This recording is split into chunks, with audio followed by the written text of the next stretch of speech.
अभी हम वर्ब से स्टार्ट कर रहे हैं। वर्ब क्या होता है, आपकी उसी जो ग्रामर है ई कैट वाली, उसी से ये ज़्यादातर चीज़ें बनाई गई हैं।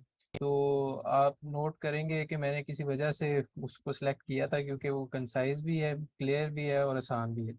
सो स्टार्ट करते हैं वर्ब से जी। वर्ब क्या है जी? Verb is a word which tells the state और एक्शन ऑफ ए पर्सन और थिंग। ठीक है जी। किसी भी पर्सन या थिंग का, पर्सन हो सकती है या फिर थिंग हो सकता है। पर्सन कोई भी हो सकता है, मैं हूँ, आप हैं, बराक ओबामा है, जॉर्ज बुश है, ट्रम्प है, इमरान खान है, नवाज शरीफ है, कोई भी हो सकता है। थिंग क्या है? टेबल, डोर, इस्त्री, charger, mobile, anything can be a thing. इसके अलावा बर्ड्स वगैरह, एनिमल्स वगैरह भी सारे इसमें आ जाते हैं। वो पर्सन की कैटेगरी में आप नॉर्मली लेते हैं, क्योंकि वो लिविंग बींग्स होते हैं। थिंग्स जो है हम नॉर्मली उन चीज़ों के लेते हैं जो कि नॉन लिविंग होते हैं। ठीक है। सो उन सब की स्टेट यानी हालत उनकी या फिर एक्शन को जाहिर करता है, उसको हम कहते हैं जी वर्ब। ठीक है जी। कॉमन सी डेफिनेशन है और आप सब लोगों ने ये पहले पढ़ा भी हुआ है। इसके आगे चलते हैं अ, थोड़ा सा कि ये है क्या और इसकी टाइप्स क्या है। सबसे पहले जी ट्रांजिटिव वर्ब। ऐसा वर्ब, मेरी अच्छा तस्वीर आज आपको नहीं आएगी क्योंकि अगेन कैमरा नहीं है मेरे पास आज। I am at a temporary setup. लेकिन ट्रांजिटिव वर्ब क्या होता है? ट्रांजिटिव वर्ब ऐसा है कि जो सब्जेक्ट जो है वो किसी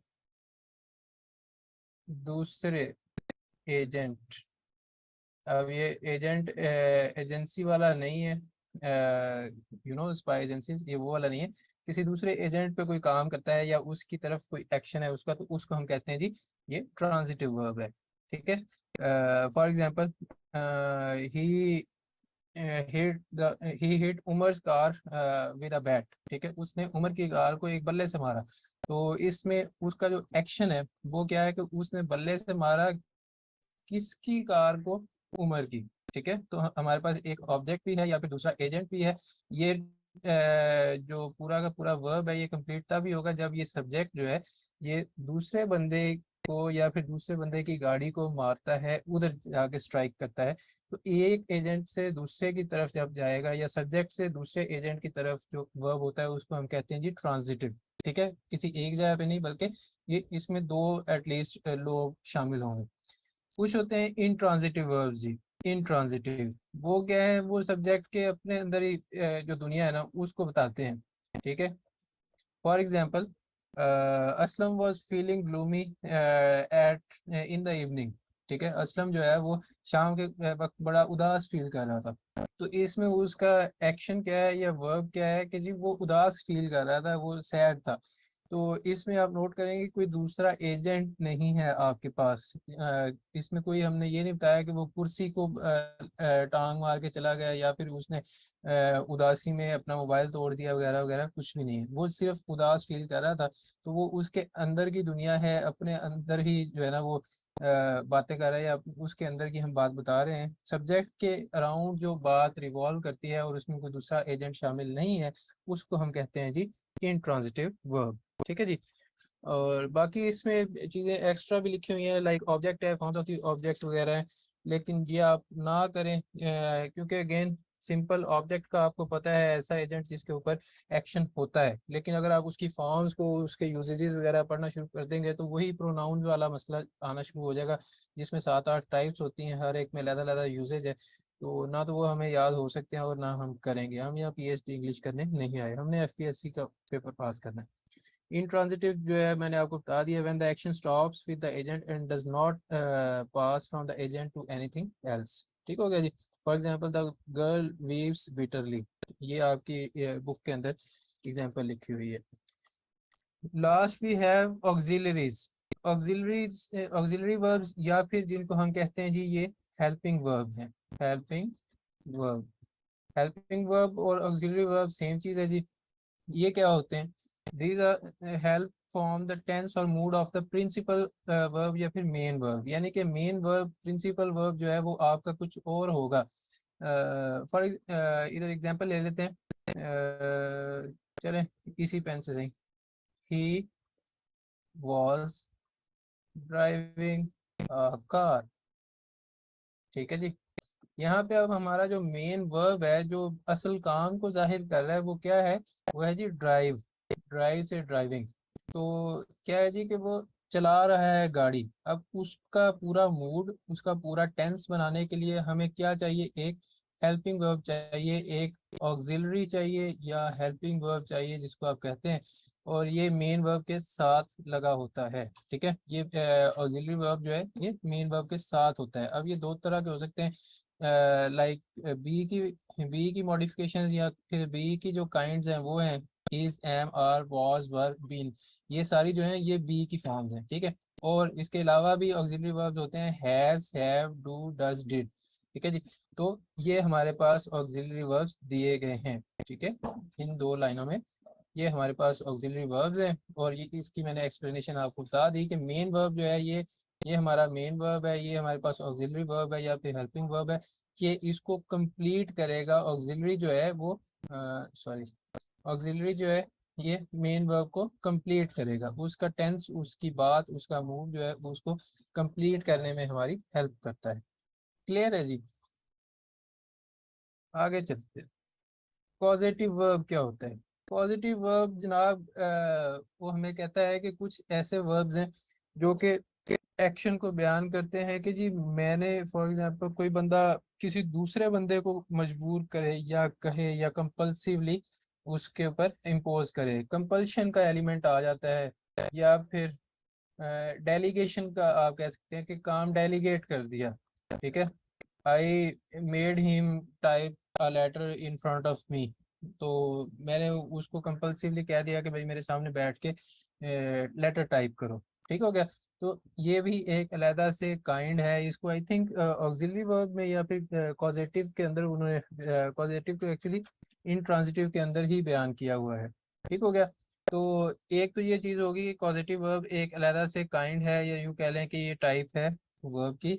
उससे आगे हमें क्या पता होना चाहिए कि जनाब तीन तरह के पॉजिटिव वर्ब्स हैं, एक मेक है, हैव है और गेट है। मेक के बाद आप सिंपल वर्ब लगा लेते हैं। ठीक है, he made me do pushups, उसने मुझसे पुशअप्स करवाई। He made me make tea for him, उसने मेरे से चाय बनवाई।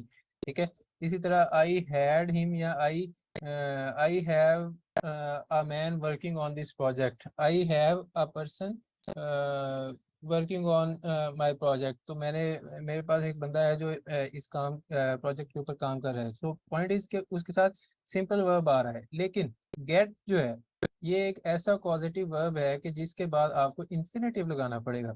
इन्फिनेटिव क्या होता है? To plus first form, to के बगैर भी इन्फिनेटिव होता है, लेकिन अभी के लिए आप सिर्फ इसको याद रखने के लिए कह रहे हैं कि जी सिर्फ टू प्लस फर्स्ट फॉर्म जो है वो हमारी इन्फिनेटिव होती है, और ज्यादातर यूज भी यही होती है। ठीक हो गया, तो गेट के बाद आप लगाते हैं to plus first form. For example अगर इधर से मुझे कोई एग्जांपल मिल जाए तो I got him to write an application. ठीक है, अब ये देखिए मैं यहाँ पे दो जुमले लिखता हूँ। I made him write letter, letter करने एप्लीकेशन जो है इधर से बाहर चला जाएगा। अच्छा, और I got him to write a letter. ठीक है जी, इन दोनों जुमलों में फर्क किस चीज का है जनाब, कि यहाँ पे मेरे पास मेक की सेकंड फॉर्म है। ठीक है, ये मेक है पॉजिटिव वर्ब, उसकी सेकंड फॉर्म है, उसके बाद मैं सिंपल वर्ब लगाऊंगा। ठीक है, सिंपल वर्ब लगाऊंगा, मैं उसका इन्फिनेटिव नहीं बनाऊंगा, ये चीज ठीक है। लेकिन अगर मेरे पास गेट वाला पॉजिटिव वर्ब आता है कि जनाब आई got him, I get him वगैरह वगैरह, तो उसके साथ मैं इन्फिनेटिव लगाता हूँ, जो कि पहले मैंने आपको बताया है कि वो टू प्लस फर्स्ट फॉर्म होती है। So I got him to write a letter. अब हो सकता है कि आपको एग्जाम में इस तरह दिया हो, I got him write a letter to my uncle. ठीक है, I got him write a letter to my uncle, तो यहाँ पे जो टू है ना वो मिसिंग है, इसलिए ये आपका जुमला गलत है। जब आप उसके दरमियान में टू लगा देंगे तब ये आपका जुमला कंप्लीट होगा। सही है, बात समझ में आती है? यहाँ तक क्लियर है? सर जी जी। सर गेट के साथ टू लगाना है तो गॉट के साथ क्यों आ रहा है? गेट गॉट जो है, गेट की सेकंड और थर्ड फॉर्म है ना, ठीक है। पॉजिटिव वर्ब है। अब वो वर्ब जो है, चाहे वो प्रेजेंट में हो, चाहे पास्ट में हो, चाहे पास्ट परफेक्ट में हो, प्रेजेंट परफेक्ट में हो, that does not matter as long as वो गेट है, ठीक है। गेट है, उसकी थर्ड फॉर्म हो सकती है, सेकंड फॉर्म हो सकती है, वो जहाँ भी है। पॉजिटिव वर्ब के तौर पे अगर गेट यूज हो रहा है तो आप उसके साथ इन्फिनेटिव लगाएंगे, ठीक है। सही होगी। ठीक, सही है। चले, और कोई किसी का क्वेश्चन नहीं है तो आगे बढ़ते हैं हम। Linking verb. सर ये जरा लिंकिंग वर्ब इन्फिनेटिव का बता दें जरा। क्या? इन्फिनेटिव का बता दें जरा कहानी। इन्फिनेटिव। इन्फिनेटिव वैसे आगे मैंने अभी पढ़ाना है, वो मैंने बताया नहीं है। इन्फिनेटिव जो है अच्छा, आगे जो मैंने पढ़ाना है मैं दोबारा यहाँ पे, खैर नहीं। इन्फिनेटिव क्या होता है? टू प्लस फर्स्ट फॉर्म, बस इतना याद रख लें आप, ठीक है। एक टू वाले इन्फिनेटिव भी होते हैं और बेयर इन्फिनेटिव भी होते हैं, जो कि टू वाले नहीं होते, लेकिन वो भी इंग्लिश में यूज होते हैं। आपकी बुक में इन्फिनेटिव की टाइप्स दी हुई हैं, ठीक हो गया। लिंकिंग वर्ब पे आ जाए जी। लिंकिंग वर्ब जो है वो किस चीज को कनेक्ट करता है या किस तरह से यूज होता है? अच्छा, इसमें आगे हैव, डू वगैरह जो है ये भी दिए हुए हैं। ये स्पेशल काइंड ऑफ वर्ब है जी। लिंकिंग वर्ब जो है हम किसको कहते हैं? It is a special kind of verb जो कि किस किस को ज्वाइन करता है, सब्जेक्ट को उसके एडजेक्टिव के साथ या फिर कम्प्लीमेंट के साथ। नॉन कम्प्लीमेंट होता है कि जी उसकी कोई खूबी बताना या उसके कोई करेक्टरिस्टिक वगैरह बतानी है उसके लिए, या फिर उसको एडजेक्टिव के साथ जोड़ना है, तो दरमियान में एक लिंकिंग वर्ब आ जाएगा। एग्जाम्पल देख लेते हैं अभी। आई फील हैप्पी, उसने एग्जाम्पल दी हुई है आपको, आई फील हैप्पी। अब हैप्पी जो है ये एक क्या है? ये है नाउन कॉम्प्लीमेंट, ठीक है, नाउन कॉम्प्लीमेंट। और आई जो है ये मेरा सब्जेक्ट है, तो सब्जेक्ट और नाउन कॉम्प्लीमेंट को मिला के हमने जुमला बनाना है। दरमियान में जो वर्ब लग रहा है हमारा, उसको हम कहते हैं जी ये लिंकिंग वर्ब है, एलवी, ठीक है। और इसके अंदर कॉमन जो लिंकिंग वर्ब्स हैं वो लिखे हुए हैं, बी, सीम, अपीयर, लुक, साउंड, स्मेल वगैरह वगैरह वगैरह, काफ़ी सारे हैं। तो the train looks fast, the train looks fast, ठीक है। फास्ट जो है ये उसकी खूबी है या एडजेक्टिव है? वैसे लेकिन ये उसकी, सॉरी, नाउन कॉम्प्लीमेंट है, ठीक है। और ट्रेन हमारे पास आ गया सब्जेक्ट। तो इन दोनों को अगर हमने लिंक करना है, मिलाना है, तो उसके सर लिए हमें चाहिए होगा एक नाउन लिंकिंग। कॉम्प्लीमेंट बता दें। नाउन कॉम्प्लीमेंट जी, कॉम्प्लीमेंट मैंने आपको पढ़ाया था। कॉम्प्लीमेंट क्या होता है? जो कि कंप्लीट करता है या फिर उसके मीनिंग में इजाफा करता है, एड्स टू मीनिंग। उसके मीनिंग को कंप्लीट करे या फिर उसके मीनिंग में इजाफा करे, ये होता है complement, as far as I can remember. तो नाउन कॉम्प्लीमेंट, नाउन से बना हुआ कॉम्प्लीमेंट, ऐसा कॉम्प्लीमेंट या ऐसी इंफॉर्मेशन जो कि नाउन से हम रिप्रेजेंट कर रहे हैं, ठीक है। मैं यहाँ पे कोई और कॉम्प्लीमेंट भी लिख सकता था लंबा सारा, लेकिन मैं सिंपली एक नाउन के साथ जुमला बना रहा हूँ, तो वो मेरा नाउन कॉम्प्लीमेंट है। ये जो सबसे पहला चैप्टर था हमारा, आई थिंक सेंटेंस वाला, उसके अंदर ही लिखा हुआ था, कॉम्प्लीमेंट भी लिखा हुआ है, उसको जाके पढ़ लीजिएगा, ठीक है। तो नाउन कॉम्प्लीमेंट या फिर एडजेक्टिव कोई भी है, उसको उसके सब्जेक्ट के साथ लिंक करने के लिए हम लिंकिंग वर्ब यूज करते हैं। हमेशा याद रखिएगा कि लिंकिंग वर्ब के बाद एडवर्ब नहीं आएगा, सिर्फ और सिर्फ एडजेक्टिव आ सकता है, ठीक है। या एडजेक्टिव आएगा या फिर नाउन कॉम्प्लीमेंट आएगा, ठीक है जी। सर सर ये गेट वाला क्लियर नहीं, बहुत सारे सेंटेंस हैं जिसमें गेट के साथ टू नहीं लगाते, जैसे आई इसमें गेट टू सिक नहीं लगाता, एंड मैं टायर्ड। मेरी गुजारिश सुनने देखें कि ही शी इट वगैरह जो है, अब उनके डिफरेंट यूजेस होते हैं ना, ठीक है। इसी तरह हैप्पी है या कोई भी वर्ड है आपके पास, ऑफ है, ओ डबल एफ ऑफ है, सारा कुछ है। अब ओ डबल एफ ऑफ जो है उसको अगर आप नाउन के तौर पे यूज करें तो वो बंद को भी कहते हैं। तो अगर आप उसको एज अ प्रेपोजिशन यूज करें तो वो ऊपर उठाने को भी कहते हैं या फिर शट ऑफ करने को भी कहते हैं। सो उसके यूजेजेस बहुत हैं, इसीलिए अगर आपने मेरी बात पे थोड़ा सा गौर किया होता तो मैंने आपको यहाँ पे कहा था कि जनाब जब get as a causative verb use हो रहा है, यानी कि वो ऐसी चीज को बयान कर रहा है कि भाई मैंने उससे ये काम करवाया, उसने मेरे से ये काम करवाया, बॉस ने सेक्रेटरी से ये काम करवाया, वो उस वक्त पॉजिटिव वर्ब के तौर पे यूज हो रहा है, तब उसके साथ आएगा इन्फिनेटिव।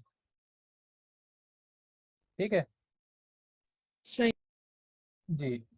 थोड़ा सा लफ्जों पे गौर किया करें कि मैंने आपको उस वक्त ही कहा था, बेशक रिकॉर्डिंग निकाल के देखिए, जब ये गेट जो है पॉजिटिव वर्ब के तौर पे यूज हो रहा है तब वो इन्फिनेटिव के साथ आएगा। अगर गेट जो है सिंपली वर्ब के तौर पे यूज हो रहा है या कोई भी उसका दूसरा यूजेज है तो उस वक्त वो इन्फिनेटिव नहीं लेगा। सर नाउन कॉम्प्लीमेंट को ये कह सकते हैं कि वो वर्ड जो किसी नाउन को एक्सप्लेन करे। जी बिल्कुल।